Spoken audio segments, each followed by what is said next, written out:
देखो माँ, मैं फिर से फर्स्ट आया। अरे वाह मेरा लाल, इस बार क्या मिला इनाम में, दिखा तो जरा।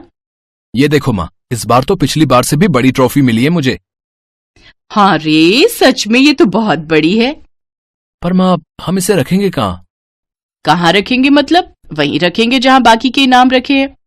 पर वहाँ तो जगह ही नहीं बची। जब पिछली बार मैं इनाम लेकर आया था तब भी आपने कहा था कि आप मेरे इनामों के लिए एक बड़ी कांच वाली अलमारी खरीद दोगी, लेकिन आपने अब तक नहीं खरीदी।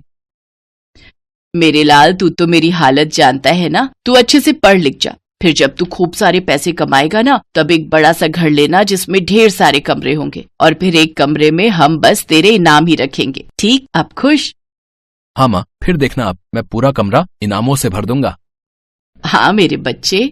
इतना कहकर लीला ने अपने बेटे राकेश को गले से लगा लिया और फिर राकेश खेलने चला गया। राकेश की कामयाबी पर लीला बहुत खुश थी। उसने सबसे पहले माता रानी को हाथ जोड़े और फिर बोली, आपका लाख लाख धन्यवाद माता रानी। बस ऐसे ही कृपा बनाए रखना मेरे बेटे पर। मुझे आपसे और कुछ नहीं चाहिए। राकेश तब काफी छोटा था जब फैक्ट्री में काम करते हुए उसके पिता श्यामलाल की एक हादसे में मौत हो गई थी। अच्छा खासा हंसता खेलता परिवार एक पल में बिखर गया। एक तो पति के जाने का दुख और ऊपर से गरीबी की मार।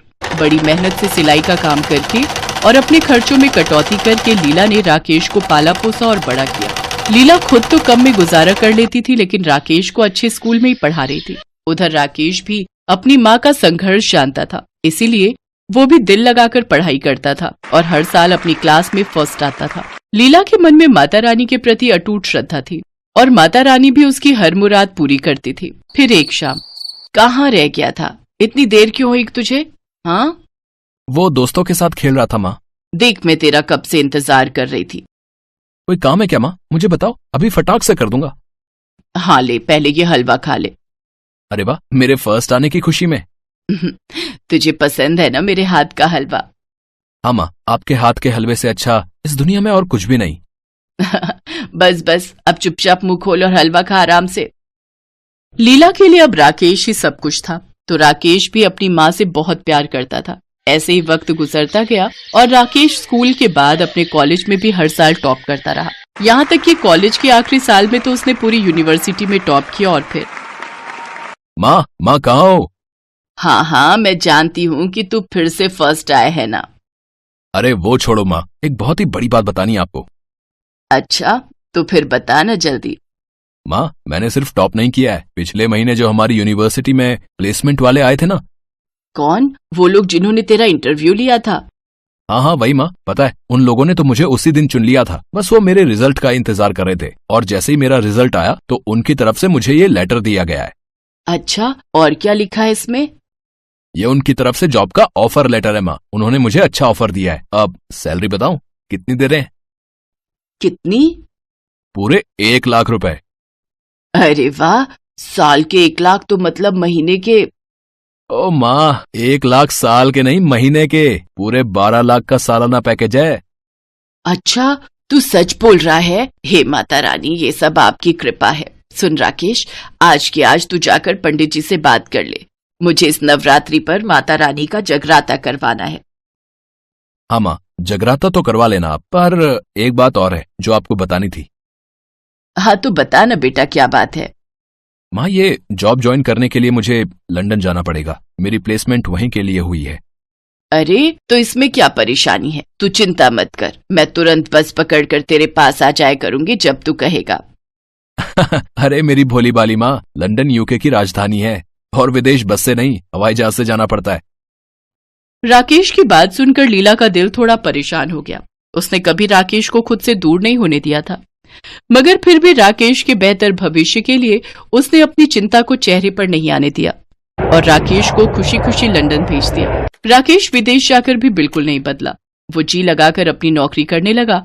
इधर लीला भी अकेली नहीं पड़ी थी, क्योंकि उसके साथ उसकी माता रानी जो थी। उसका सारा समय अब माता रानी की भक्ति में निकलता। फिर एक दिन, कैसी हो माँ? मैं ठीक हूँ बेटा, तू कैसा है? मैं भी अच्छा हूँ माँ। आपको एक खुशखबरी देनी है। हाँ बता ना बेटा। मेरी कंपनी और यहाँ की सरकार ने मुझे आपको यहाँ लाने की इजाजत दे दी है, तो मैं आपको लेने आ रहा हूँ माँ, और फिर आपको एक सरप्राइज भी देना है। उस दिन लीला की खुशी का ठिकाना ही नहीं था। उसने अपना सामान बांधना शुरू कर दिया और सबसे पहले उसने माता रानी की फोटो अपने साथ रखी। फिर कुछ दिनों के बाद वो राकेश के साथ लंदन चली आई। अरे वाह, ये तेरा घर है?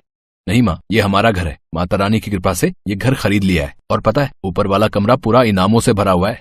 अरे वाह, अच्छा तू कुछ देने वाला था मुझे। क्या वो सरप्राइज? हाँ, क्या चीज है वो? हाँ, बस अभी रुको आप। Rita, please come. देखो, माँ आ गई। जैसे राकेश ने आवाज लगाई तो रसोई से एक अंग्रेज लड़की बाहर निकली। उसने जीन्स और टॉप पहना हुआ था। उसने लीला के सामने हाथ जोड़कर कहा, नमस्ते आंटी। अरे वाह, ये गोरी तो हिंदी भी बोलती है। हाँ माँ, इसका नाम रीटा है। हम लोग साथ में काम करते हैं। मैं वो माँ, ऐसा है कि हम दोनों एक दूसरे को पसंद करते हैं और शादी करना चाहते हैं। अच्छा, तो अब इसके माता पिता क्या करते हैं, कहाँ रहते हैं? आंटी, मेरी मॉम ब्रिटिश थी और मेरे डैड इंडियन।